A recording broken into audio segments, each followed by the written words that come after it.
Queridos, nessa manhã eu gostaria de compartilhar com os irmãos. Quando se fala da obra missionária, às vezes a gente fica pensando assim: poxa, mas eu tenho tantas outras necessidades, e eu tenho aprendido com o Senhor que Deus, Ele quer que eu seja um missionário. Não é algo pontual. Claro que você pode ir para um campo missionário, você pode ser chamado por Deus para ir para qualquer lugar, mas a obra missionária, ela é feita no nosso dia a dia, na nossa vida. Então, muitas vezes a pessoa fala assim: poxa, vai um culto, vai ser um culto de missões, e muitas vezes tem pessoas que não se sentem interessadas, principalmente hoje, quando a gente abre o cardápio no domingo e nós temos igreja de todo tipo, que você pode ir para qualquer lugar. Então, dependendo, tem pessoas que falam assim: como é que eu estou hoje? Isso eu estou falando para aqueles que não têm um compromisso com a igreja, né? Então, aqueles que não têm compromisso com a igreja, ele vai para qualquer igreja, dependendo de como é que ele está. Amanheceu precisando de uma palavra de encorajamento, ele vai procurar uma igreja que traga uma palavra de encorajamento, ainda principalmente se tiver com a internet. Então, mas aqueles que têm um compromisso com o Senhor, eles vêm, e Deus usa todas essas questões, mesmo de missões, para trazer algo muito claro no nosso dia a dia. E nessa manhã eu quero falar um pouquinho sobre as implicações da obra missionária na nossa vida. Eu gostaria, por gentileza, que você abrisse a sua Bíblia no Evangelho de Mateus, capítulo 9. Evangelho de Mateus, capítulo 9, versículo 35 a 38.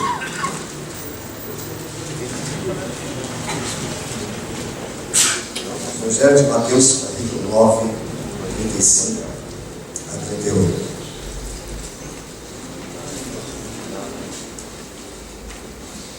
Diz assim a palavra do Senhor: e percorria Jesus todas as cidades e aldeias, ensinando nas sinagogas deles e pregando o evangelho do reino, e curando todas as enfermidades e moléstias entre o povo.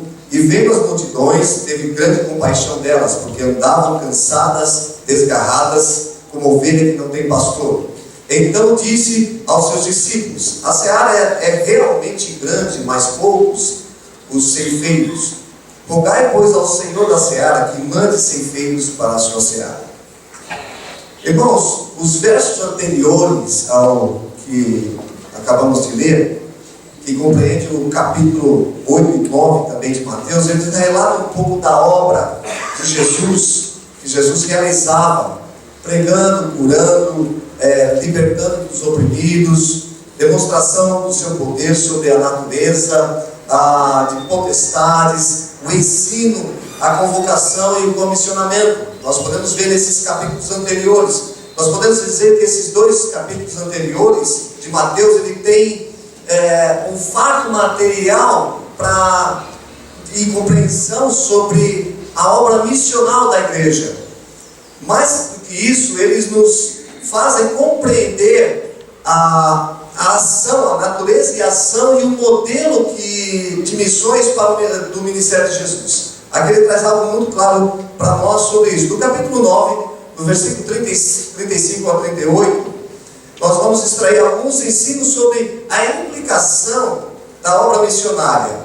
Nós podemos ver, em primeiro lugar, que missões implicam contato pessoal. O verso 35 ele fala: percorria Jesus todas as cidades e aldeias. Bom, é interessante isso, porque nós vemos que quando eu cheguei lá no Ceará, eu vi que o pessoal, a igreja não estava acostumada a evangelizar. E muitas vezes as pessoas falam. Eu tinha uma irmã da igreja que ela falava assim, ela até parou de falar. Ela falou: não, pastor, eu não me envolvo com as pessoas ficar lá na rua conversando essas coisas todas. Não. Essas coisas não é coisa de crente, não é para ficar falando essas coisas. Aí eu, coitadinha, eu dei um bom pau de água fria da irmã. Eu falei assim: irmã, quando eu estou lá em casa, lá, às vezes eu estou preparando, estudando alguma coisa, eu vejo que algum vizinho foi para a rua, eu já largo tudo e vou para a rua.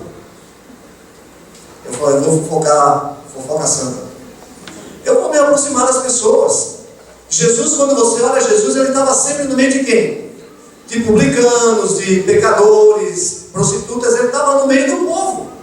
Agora, eu como cristão, muitos cristãos, eles acabam se isolando, eles vivem no seu mundo, em nome de uma religião, e não tem contato com ninguém. Eu não consigo ver isso na vida de Jesus. Então, eu procuro me envolver com os meus vizinhos para, de alguma maneira, eu conseguir chamar a atenção deles para levar o Evangelho. Então, aqui nós vemos que missões implicam contar com as pessoas. E hoje em dia, a gente faz de tudo para não se envolver com as pessoas muitas vezes. A gente não quer se envolver. A gente não quer saber, muitas vezes, dos problemas das pessoas. Então, nós vemos que Jesus, ele percorria todas as cidades e aldeias. Isso difere da vida dessa de 4 paredes. Não dá para viver o Evangelho dentro de 4 paredes. Muitas vezes nós pensamos que estamos oferecendo a Deus o nosso melhor, supondo que isso é possível sem a obediência do ir de Jesus. Eu preciso ter contato com as pessoas. Mas para Deus, o nosso melhor não é o ativismo religioso, as nossas festas e celebrações culticas e louvores que nós fazemos. Tudo isso é importante para nós. Mas o nosso grande desafio está do lado de fora daqui. O Evangelho é pregado lá fora. Aqui dentro é muito fácil. Então nós precisamos entender isso, que nós temos que ir a essas pessoas. Não é só se limitando a estarmos também na casa dos nossos irmãos, mas é ter uma vida de compromisso com a missão que nós levamos no nosso dia a dia, com a missão do Senhor de todos os dias onde nós estamos. Então Jesus, ele percorria todas as cidades, aldeias. E nós, como nós temos feito? Nós temos usado, percorremos as ruas, os escritórios, as escolas, os consultórios, na nossa vida diária. Na nossa vida diária, hoje, pregar o Evangelho tem sido uma grande oportunidade. Por quê? Nós vivemos hoje uma situação no nosso país onde que aquela confiança e segurança que nós podemos ter de um governo melhor, de uma estabilidade financeira melhor, de uma segurança do trabalho, sumiu. Irmãos, eu fiquei muito bravo com todas essas questões, e você também, claro, quando a gente olha e vê a maneira com que os homens têm lidado com o Brasil, destruindo tudo isso. Mas por outro lado, eu vejo que tem uma ação de Deus aí. Porque muitos estão vivendo, ou estavam vivendo, como se fosse passar a eternidade aqui.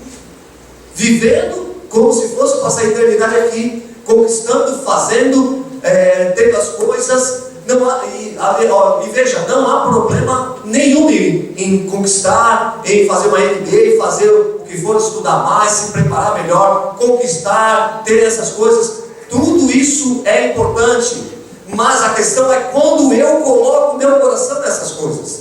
Quando eu começo a estabelecer a minha fidelidade mais nessas coisas, o meu compromisso mais com essas coisas. Porque quando eu me envolvo mais com as coisas desse mundo, menos eu tenho tempo para Deus, para aquilo que Deus nos chamou. Então, nós precisamos entender que nós fomos chamados por Deus para levar o reino dele a esse mundo. O Senhor, quando ele deu a grande comissão, ele foi aos céus e ele falou assim: olha, eu estou indo, mas vou deixar o Consolador. E tem mais, vão e façam discípulos. Então a grande questão aqui é se temos feito nas nossas andanças a oportunidade da pregação do Evangelho. E hoje pregar o Evangelho está muito fácil, porque nós temos muita oportunidade. As pessoas perderam a esperança. Então nós temos a esperança. Nós temos a palavra de Deus. E nós podemos ser aquela pessoa que quando ele fala assim: tudo bem, não tem nada. As pessoas vão falar isso: tudo bem, nada. Estou desempregado, estou com esse problema, estou com aquele problema. Eu falo assim: olha, há esperança em Cristo Jesus. Esses dias, antes de vir para cá, eu fui visitar uma família. Um menino, eu estou discipulando 14 anos. Esse menino teve 2 tentativas de suicídio. E eu comecei a me aproximar dele. Irmãos, e um dia eu fiquei sabendo disso num culto na igreja. E aí eu comecei a me aproximar desse menino. E eu fui visitá-lo. E cheguei lá, a mãe dele nos atendeu. E logo de cara eu cheguei, ela já me levou direto no pai dela. Ele com 30 anos, ele tem 87. Com 30 anos ele sofreu um acidente. Lá eles, na roça, a mãe, eles costumam colocar fogo para tirar mato, para começar a preparar a terra novamente. E ele escorregou e caiu no fogo. No fogo ele teve 90% do corpo queimado. E esse homem até então, até os dias atuais, ele estava vivendo numa cama. Então já teve uma perna amputada. E eu entrei direto no quarto dele, porque ele estava esperando que o pastor fosse visitar. Outros falaram que ia e não foram. E aí eu entrei, sentei com aquele homem, e ele... É interessante, irmãos, porque o corpo totalmente destruído, mas a cabeça boa. Agora eu fiquei pensando, imagine aquela situação, ele olhar para a vida dele, daquele jeito, e não conseguir fazer nada. Qual a esperança daquele homem? O que ele sabe de Jesus é que a mãe dele ensinou sobre reza. E ali eu fui falar sobre a esperança em Cristo Jesus, uma esperança eterna, uma esperança que Deus nos promete. Eu falei sobre que Deus pode, naquela nova vida, dar um corpo diferente. Onde no céu não haverá choro, dor, sofrimento algum, Ele terá um corpo totalmente novo. Essa é a esperança para toda a vida eterna. Aí falei do amor de Jesus, ele ali consciente, ele, conforme eu falava, ele chorava. E aí eu levei a fazer uma oração entregando a sua vida a Cristo. Eu falei, olha, essa leve e pequena, como o Tiago fala, tribulação, sofrimento, não é comparado com a eternidade. Eu falei, eu quero que o Senhor olhe para a eternidade, para aquilo, eu não sei quanto tempo o Senhor tem de vida, mas há um Deus que te ama, Ele me trouxe aqui para falar isso. Eu pude falar do amor de Cristo, aí chora mãe, chora o filho, chora o pastor, chora todo mundo.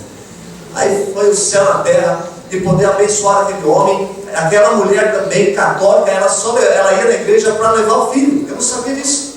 Ela ia porque o filho não conseguia ficar na igreja católica. E aí, ela estava lá, o luto, também aceitando ao Senhor Jesus. Então, eu estou com aquela família que eu não vejo a hora de voltar para poder discipular, cuidar deles. Eu preciso cuidar deles. Pessoas machucadas, precisando. Então, tem centenas delas todos os dias ao seu redor. E que muitas vezes fala assim, você fala bom dia, a pessoa fala bom dia porque é um chavão, porque muitas vezes talvez não é um bom dia. Coração destruído, machucado, casamento arruinado e uma série de coisas, mas por causa da nossa vivência, nós não estamos olhando para essas pessoas direito. Porque muitas vezes nós desligamos o nosso automático da vida cristã. Sabe, ligava o automático? Eu lembro uma vez que eu estava no ministério, eu estava na cruzada estudantil, um dia o Senhor virou para mim assim e falou, você pode fazer a minha obra e não a minha vontade. Aí eu parei, quando eu choque, falei, como é que é, Senhor? Ele falou, isso aí, Silas, você pode, eu parei o carro, você pode fazer a minha obra e não a minha vontade. Irmãos, a gente acha que tudo que a gente faz para Deus é da vontade de Deus. Não é assim.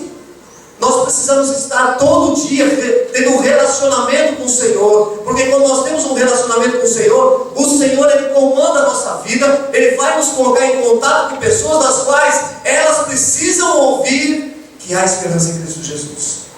Há esperança para o casamento, há esperança para os filhos, há esperança onde não há mais esperança. Porque a esperança que eles estão colocando são nessas coisas, nesta vida. E nós precisamos falar assim, olha, a vida não se limita aqui não. Uma vez uma pessoa falou assim para mim, o inferno é aqui. Eu falei, rapaz, eu não sei então qual é o teu inferno, porque para mim não é inferno, porque eu vivo bem. Você não tem noção do que é o inferno. E essa é uma grande coisa que Satanás faz para enganar as pessoas, dizer que o inferno é aqui por causa da situação que vive. Nós temos momentos de felicidade, de alegria, mesmo muitas vezes estando desempregado, sem dinheiro, a gente consegue ainda dar um sorriso. Não é verdade? Acontece isso com a gente. No inferno é choro e ranger de dentes eternamente. Não há um segundo, milésimo de segundo de alegria. Não há isso. Não há isso. Então, o inferno não é aqui. Por isso, não importa onde você esteja indo, que seu objetivo seja maior, o de cumprir o ID do Senhor, de entender, olha, o Senhor me chamou, Ele me salvou e eu tenho uma missão, que é tornar Jesus Cristo conhecido a todas as pessoas do meu relacionamento, aonde eu for, Ah, pastor, você é um cara chato. O Evangelho não é chato. Cristo não é chato. Quando você olha para onde ele andava, você via um Cristo amável, onde as pessoas tinham prazer de estar perto dele. Não é? A multidão o comprimia, apertava. A multidão estava sempre querendo tocar em Jesus. Nós precisamos ser essas pessoas que onde os nossos vizinhos, nossos amigos, parentes tenham o prazer de ficar perto, porque nós temos algo que eles querem. É bom estar perto de você, porque você, não sei, você tem algo diferente. Já viu alguém falar isso com você? Eu lembro que uma vez alguém falou isso para mim. Eu fiquei todo, eu falei, obrigado, Senhor, porque tenho certeza que ela falou isso aí porque é o Senhor. Irmãos, as coisas que eu faço certo, o Senhor fez. Se errei, fui eu que fiz. A palavra de Deus diz que em mim não habita bem algum. Eu não tenho nada de bom, não há um justo sequer. Quem é justo chama-se Jesus Cristo, Ele é bom. E se Ele habita em mim, eu tenho que fazer morrer a minha velha natureza, para que Cristo habite em mim. E aí você pensa na sua vida, na vida dos meus vizinhos, na vida da minha família, dos meus filhos. Esses dias eu chamei a minha filha e falei, eu preciso da sua ajuda. Preciso que você faça uma avaliação da minha vida como pai, como marido e como pastor. Ela falou, papai, como é que eu vou fazer isso? Eu falei, sendo sincera, do jeito que você me vê. Como você me vê como pai? Como você me vê como marido? Como eu cuido da sua mãe? Como você me vê como pastor? Ela falou, posso mandar para o WhatsApp? Eu falei, pode, filha. Eu falei, mas eu preciso que você seja sincera. Eu não vou te corrigir, você não vai apanhar, papai não vai ficar bravo, não vai acontecer nada disso. Mas eu preciso da sua avaliação, é importante para mim. Aí fora é muito fácil eu enganar as pessoas me veem como, ai que pastor, ai que pessoa maravilhosa, né? Não é assim que muitas vezes as pessoas falam, mas olha, quem eu sou dentro da minha casa? Quem é você dentro de casa? É o nosso primeiro ministério, é onde os nossos filhos, a nossa esposa, os nossos pais estão nos vendo. Segredo de fora é fácil. Então Jesus ele vem aqui e mostra isso. E aí ela fez a avaliação dela. Aí ela mandou. Aí eu falei assim, filha, muito obrigado. Obrigado. Porque aí eu sei como corrigir, porque às vezes eu estou achando que estou abafando, né? Aí descobri, eu falei, não é bem assim. Descobri que não é bem assim. Isso nos ajuda a ficar com os pés no chão. Então eu preciso entender isso. Deixa eu correr um pouco aqui.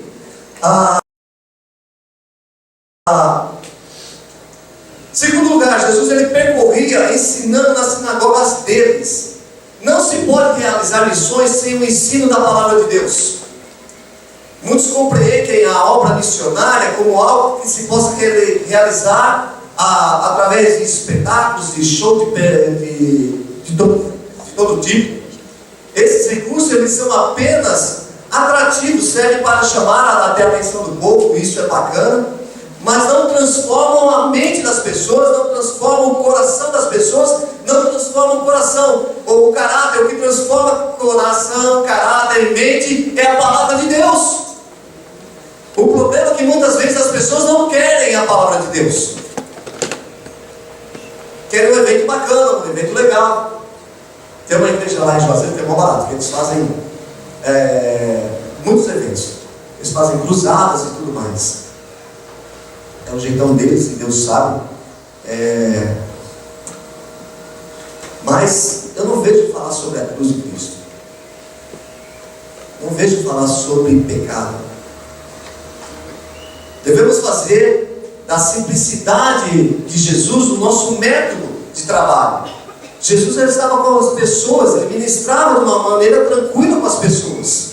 E muitas vezes a gente quer fazer coisas mirabolantes para tentar chamar a atenção das pessoas. Ao invés de esses recursos, ele proferia uma forma simples, o seu ensino, objetiva e de uma maneira muito eficaz. Muito eficaz. Um a um, pegava as pessoas, conversava com as pessoas. E o mais importante, os seus ensinos correspondia à sua forma de viver, estilo de vida. Era o estilo de vida de Jesus. Marcos, capítulo 1, versículo 22, ele relata isso. Maravilharam-se da sua doutrina, porque os ensinava como tendo autoridade, e não como os escribas. Os escribas eram homens que conheciam profundamente. É outro ensinamento aqui. Não basta eu ter o conhecimento da palavra de Deus. Já vi pessoas, eu já li toda a Bíblia. Tá bom, mas a autoridade que ela nos dá é quando nós começamos a viver aquilo que está escrito. Eu preciso vivenciar aquilo que está escrito na minha casa, com a minha família, com meus filhos. E quando eu chego lá fora, eu tenho autoridade na vida das pessoas, porque essa autoridade Deus nos dá e começa a tocar nas pessoas, pessoas começam a ser salvas.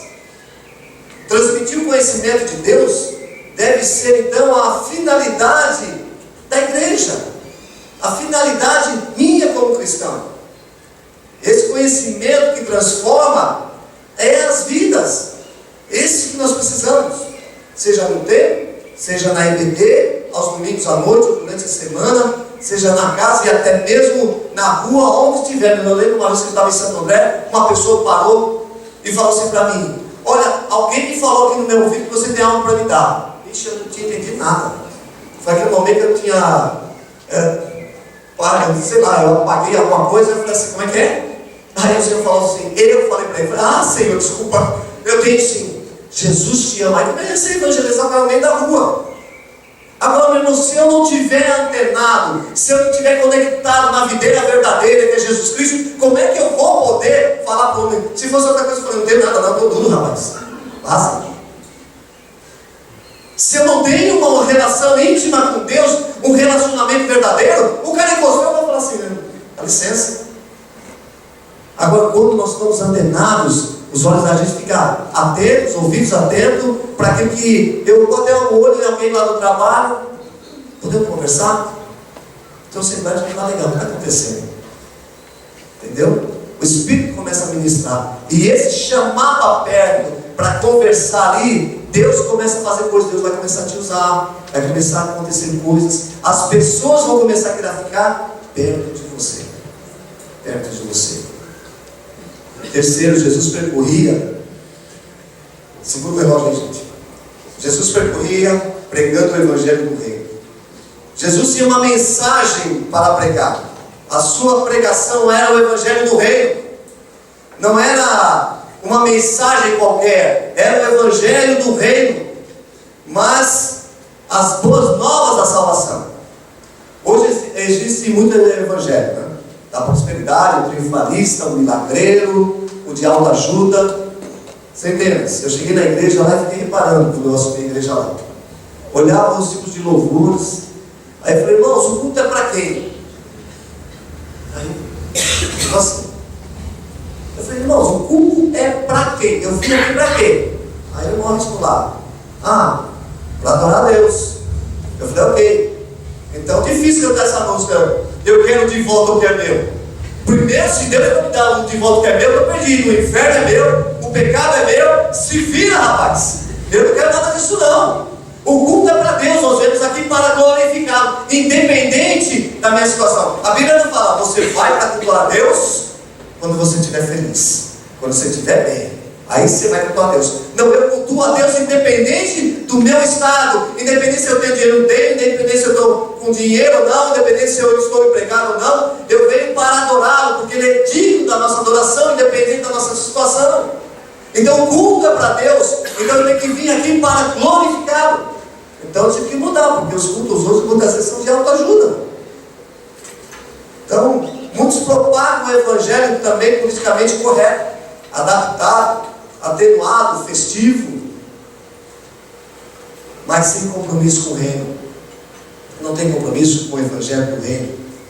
Falar sobre a cruz de Cristo, falar sobre pecado, não é assim não. Essa mensagem não é agradável aos olhos.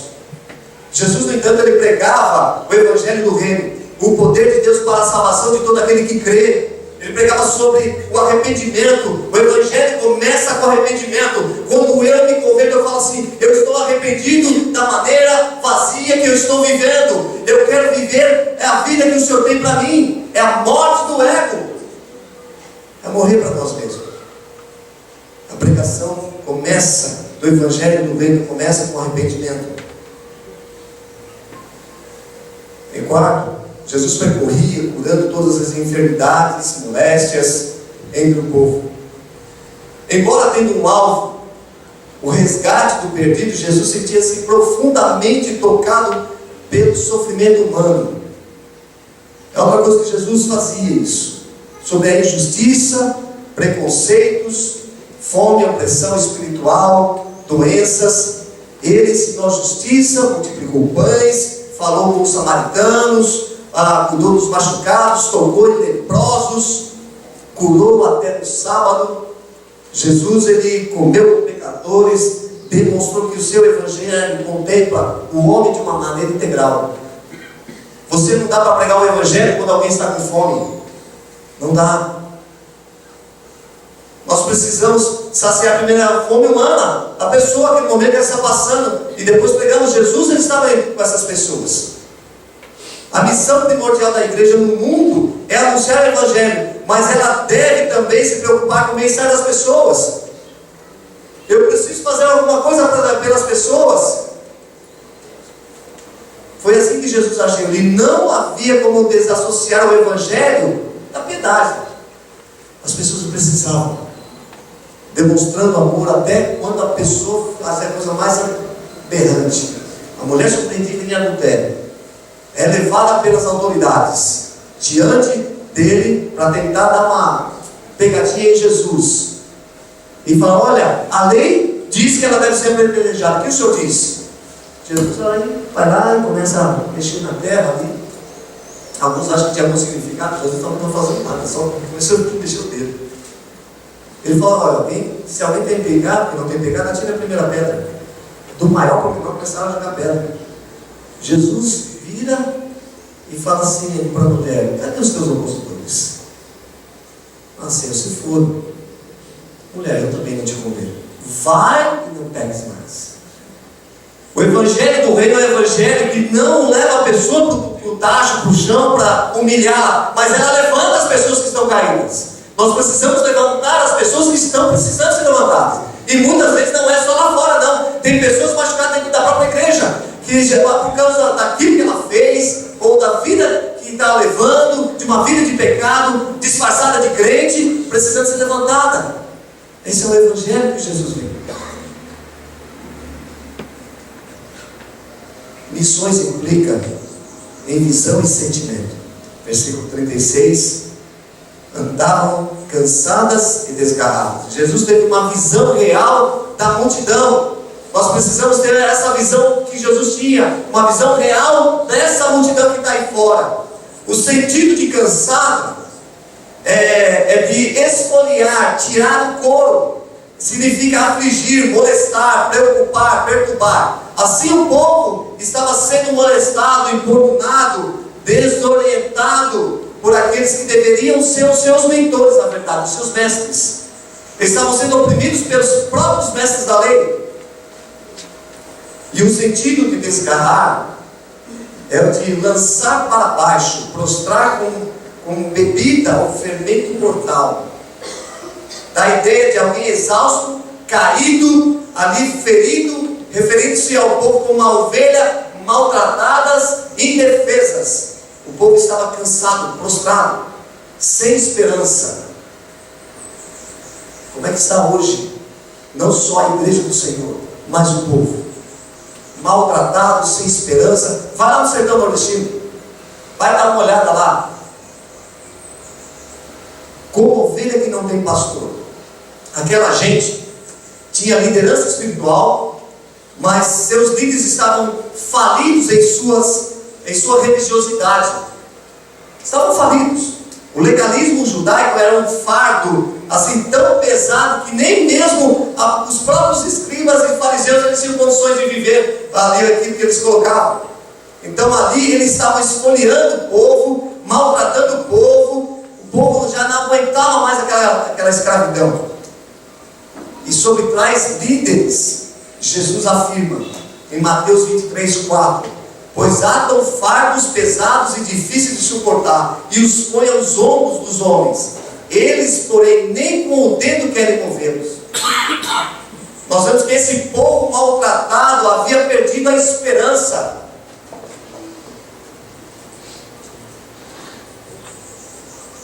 Havia perdido toda a sua confiança.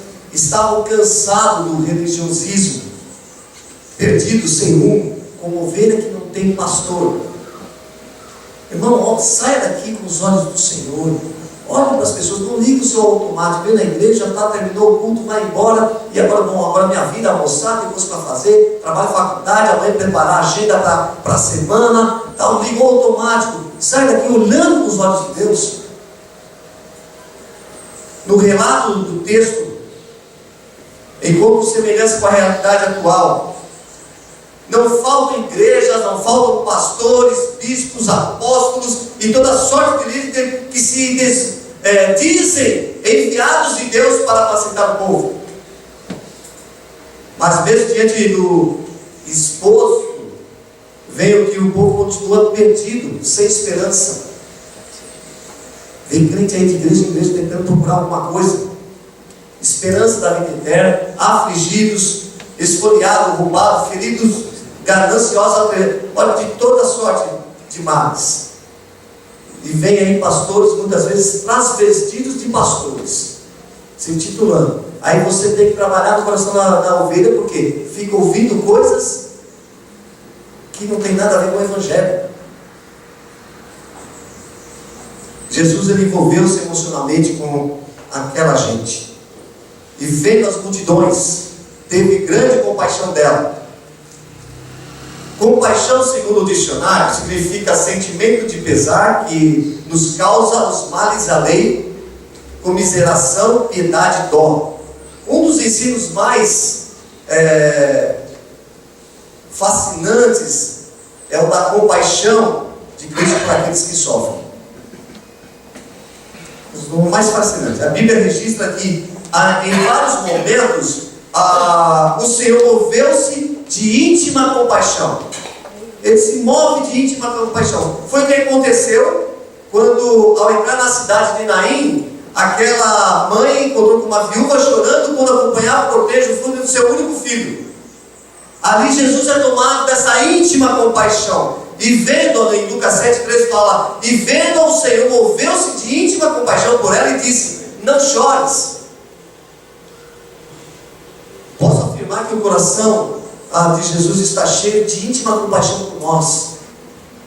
Eu não sei o que você passa, mas o Senhor sabe. Eu não sei do seu sofrimento, mas o Senhor sabe, e Ele se compadece de mim e de você, das nossas lutas, dos nossos sofrimentos, daquilo que muitas vezes Ele fala: pô, Deus se esqueceu.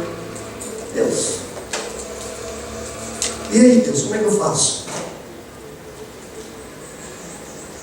O Senhor não se esquece de nós. Ninguém melhor do que Jesus para chorar conosco durante os nossos momentos de angústia e sofrimento.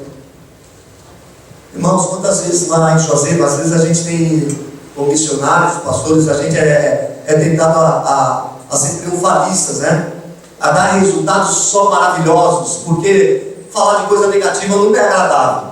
Então aí se coloca numa postura, numa posição de que parece: não está doendo nada, não sofre nada. Não, olha, pastor e missionário é diferente, é uma outra classe, ali perto dos anjos, alguma coisa assim.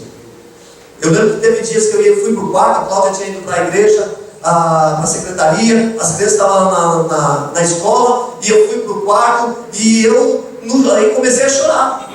Falei: Senhor, eu estou morrendo, estou frio, estou distante, eu estou no automático, eu tenho uma igreja que precisa ouvir da tua palavra, e eu não tenho nada para oferecer, eu estou em angústia.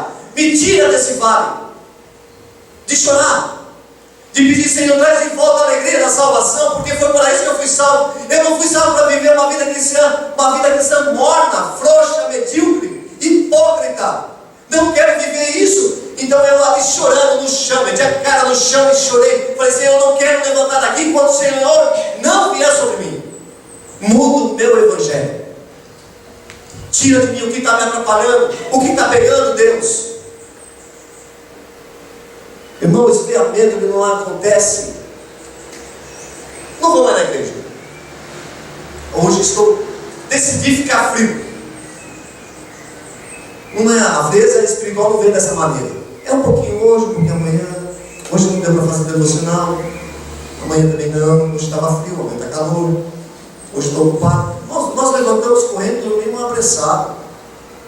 E às vezes oferecemos, do peso da nossa consciência, oferecemos a sobra para Deus. Qual é a sobra para Deus? Tentando aí vem o peso da consciência. Nossa, não falei com Deus hoje. E nós falamos que amamos o Senhor. Aí deita, aí o peso vem. Ô Senhor, aquela frase clássica. Tu sabes, né? Sabes como foi duro o meu dia hoje? Puxa vida, Senhor. Olha a correria, o trabalho, as crianças, os filhos. Puxa, o marido, mano, o cachorro, mano, não sei o quê. A gente começa a arrumar um monte de desculpa para tentar ver se a gente consegue enrolar, embromar Deus. A gente não tem coragem de falar assim: Senhor, meu coração está começando a ficar estranho. Estou sentindo que aquele amor pelo Senhor está começando a ficar esquisito. Precisamos ter essa sensibilidade de pensar: Senhor, eu quero aquilo que é meu, a tua presença, a alegria de viver para o Senhor. A igreja também precisa aprender a compaixão e envolver-se na obra com amor profundo por aqueles que perecem. Agora, quantas pessoas estão à nossa volta? Por isso que eu estou falando, eu preciso estar bem. Porque se eu não estou bem, como é que eu vou ajudar aqueles que precisam? Eu estava nessa angústia porque eu estava vazio. Eu falei: como é que eu vou dar para as pessoas se eu estou mal? Eu preciso estar ligado à videira, porque na videira eu recebo toda a seiva, eu recebo todo o nutriente que ela traz para que eu tenha vida. Eu preciso estar ligado a Ele, porque é Ele que vai trazer vida para que eu leve vida. E eu preciso ter frutos, porque aí lembra quando Jesus amaldiçoou a figueira? Jesus estava com fome, Ele foi comer, só que aquela figueira não tinha frutos, só tinha folhas. Sabe o que isso trata? Muitas vezes a aparência de crente.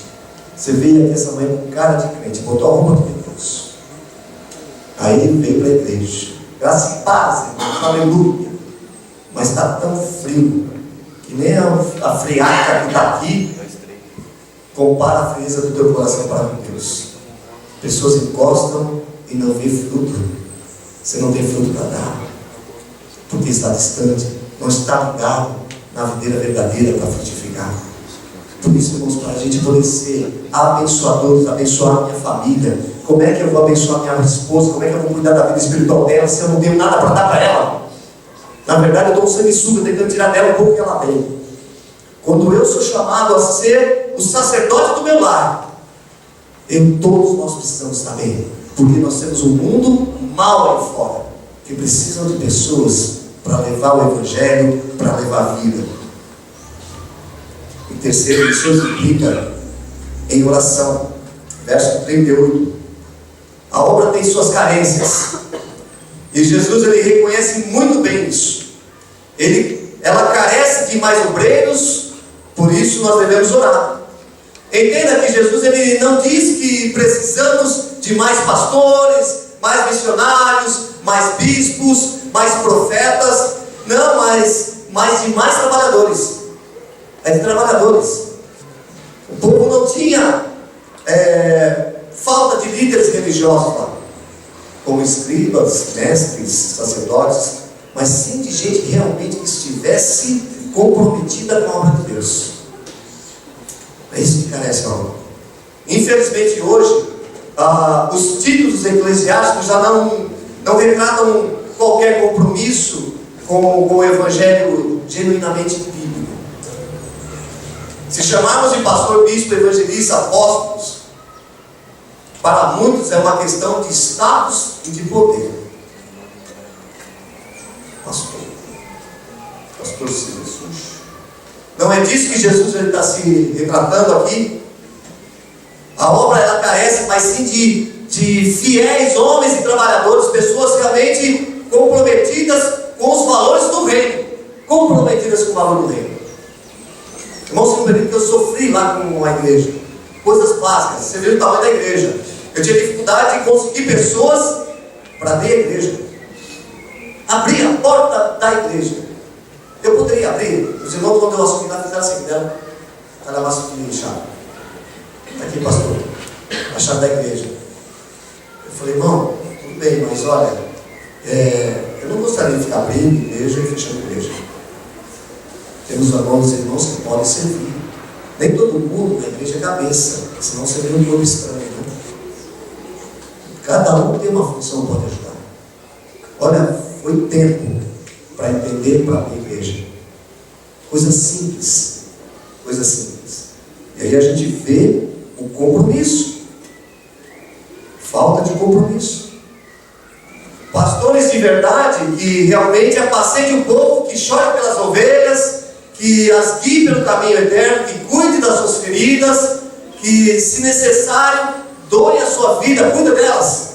Foi visitar essa família, o homem falou assim: olha, há muito tempo esperamos por um pastor vir aqui. Que vergonha. Ele fiquei caladinho, não sabia nem o que responder para ele. Mas eu falei assim: me perdoe pela demora.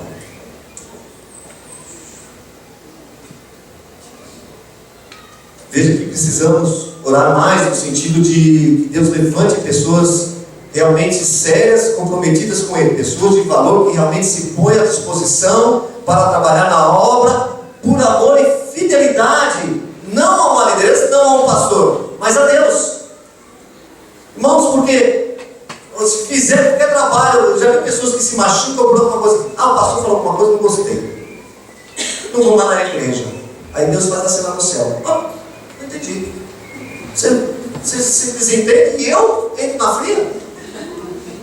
Deus não entende isso. Já vi isso quando a gente acontece alguma coisa na igreja, não vou mais na igreja. O que Deus tem a ver com isso? Irmãos, nós fazemos é para o Senhor, porque se fizer para mim, eu falo para eles: se vocês fizerem para mim, vai ser palha. Na hora que vier o fogo para, não vai sobrar nada. Faça para o Senhor. Faça para o Senhor. Trabalhe para Ele. A obra missionária também apresenta outras carências pelas quais nós devemos orar, mas além de orar, a igreja precisa agir. Nós precisamos agir. Foi justamente por isso que logo em sequência, no capítulo 10, Jesus envia os seus discípulos em uma missão. Primeiro ele os convida para orar por mais trabalhadores, depois os envia para trabalhar na sua seara. Os discípulos deveriam agir dando continuidade à sua obra, e é isso que precisamos fazer: dar continuidade à obra do Senhor. Sabe por que o Senhor ainda não vem? Porque nós temos falhado. Faça uma avaliação da sua vida. Quantas pessoas esse ano você falou de Jesus? Quantas dessas pessoas? Eu falo assim: falar de Jesus, veja, o meu entendimento. Eu posso dar um folheto, eu posso distribuir folheto na rua. Deus pode salvar quando uma pessoa recebe um folheto? Sim ou não? Pode. Deus pode qualquer coisa. No mundo muçulmano, pessoas estão sendo salvas porque estão tendo sonhos com Jesus. E os muçulmanos acreditam muito nos sonhos. Então Deus tem se revelado através de sonhos. Agora, Deus pode fazer qualquer coisa. Agora, eu entendo que uma pessoa ela é evangelizada a partir do momento que eu dou a ela a oportunidade de dizer sim ou não a Jesus. Aí eu entendi que ela foi evangelizada. Agora, por quê? Antes de trabalhar na cruzada infantil, na coletiva 4 leis, filme de Jesus, eu queria falar de Jesus para as pessoas. Então eu começava lá em Gênesis, começava a falar com as pessoas, falar de Deus, enchia as pessoas de Bíblia, até chegar no Novo Testamento, ali nos Evangelhos, a pessoa já estava com raiva de mim. Quanto tempo eu ia levar isso? Isso é bom lá no sertão. Lá no sertão, você tem que começar a evangelizar em Gênesis, porque eles não conhecem nada de Jesus, nada. O Natal, lá passa com as batidas. A festa de São João, Padre Cícero, opa, é um negócio maluco.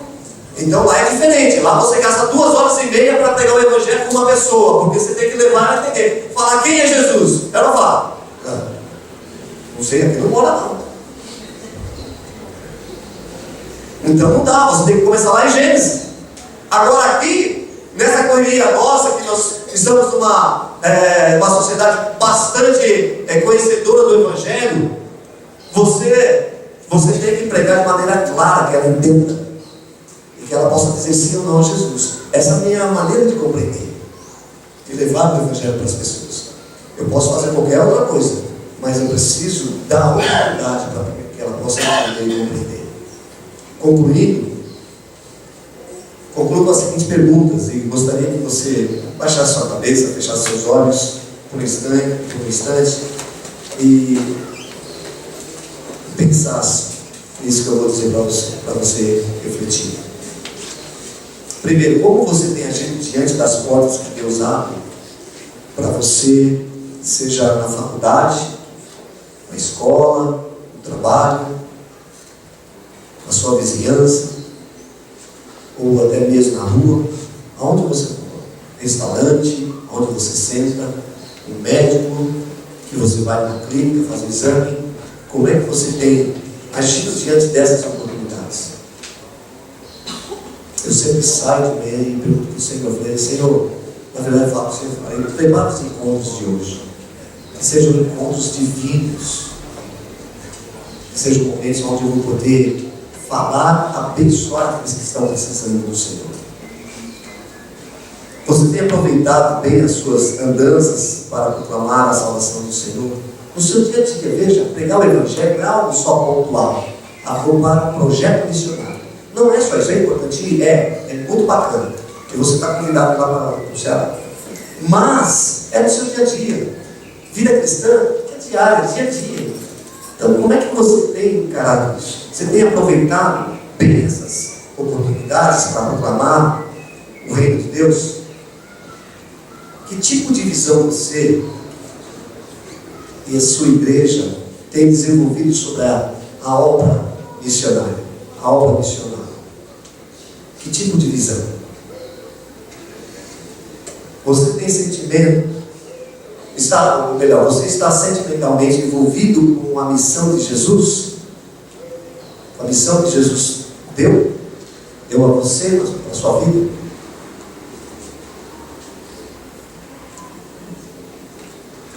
E para você, o que implica a obra missionária? Ah não, isso aí é um problema da igreja, dos pastores aí. Lembra quando a gente vê aí em Atos 8? Indo, orando e contribuindo. Essas coisas elas acontecem simultaneamente. Não é só, não, eu já dou minha oferta missionária, eu já ajudo. Não, mas você tem campo missionário. Você pode participar. Um dos projetos recentes que eu estive foi um casal de advogados da Petrobras, lá de Natal. Eles estavam comigo lá, ficaram um mês. Não onde estavam, estavam em outro povoado, um mês evangelizando. Eles vendo coisas incríveis acontecer. Eles estavam tão impactados com aquilo de poder levar o evangelho. Eles chegaram, pastor, eu estou queimando, estou feliz da vida. É isso, estou pensando até em entregar meu trabalho e viver para só isso. Aí eu peguei um tonel de água fria e joguei em cima deles. Eu falei, mas vocês têm convicção disso? Será que Deus não quer te usar onde você trabalha? Eu falei assim, olha, você tem acesso que eu não tenho como pastor. Você tem acesso a essas pessoas que eu não tenho. Então ali é um campo missionário. Na verdade eu estava ajudando a enxergar. Não é que Deus não pode levar ele para a aula missionária. Pode sim, se for chamado, se tiver convicção, Deus vai fazer isso. Agora tem campos aí que pastor, nenhum missionário tem acesso. E você, é aquela velha história que a gente sempre fala, né? Eu sou um missionário disfarçado de advogado, de dentista, de médico, de empresário, de dona de casa, de faxineiro, seja lá qual for, de estudante. Eu sou isso, mas onde eu estou plantado é ali que Deus quer me usar. Esse é o nosso chamado. Então precisamos servir ao Senhor. Então, concluindo, reflita e reavalie as suas atitudes em relação ao objetivo de Deus para a sua vida. Vamos ficar de pé, vamos orar. Pai bendito, obrigado pela tua palavra. Eu peço que nesta manhã, Senhor, não deixa a gente sair daqui, não, Senhor, e esquecer, colocar um pé para fora daqui, a gente esquecer daquilo que o Senhor falou com a gente. Deus não deixa a gente ser religioso. Deus é acostumado a ir para a igreja, pegar nossa roupa de ver o Senhor e pôr a Bíblia. Depois a gente chega em casa e fala assim, oh, que bom, foi uma bênção, até domingo. Senhor, ajuda-nos, converte nosso coração, quebranta nosso coração com as coisas que quebrantam o teu coração. Dá-nos um coração igual ao teu. Dá-nos um coração igual ao teu. Que não seja a minha vontade, mas a tua. Que não seja o meu querer, mas o teu querer. Como diz o Gerson Borges, Senhor, faz a nossa vontade ser a tua. E nos ensina, papai, a obedecer. A obedecer, Senhor. Para a tua glória, em nome de Jesus. Amém.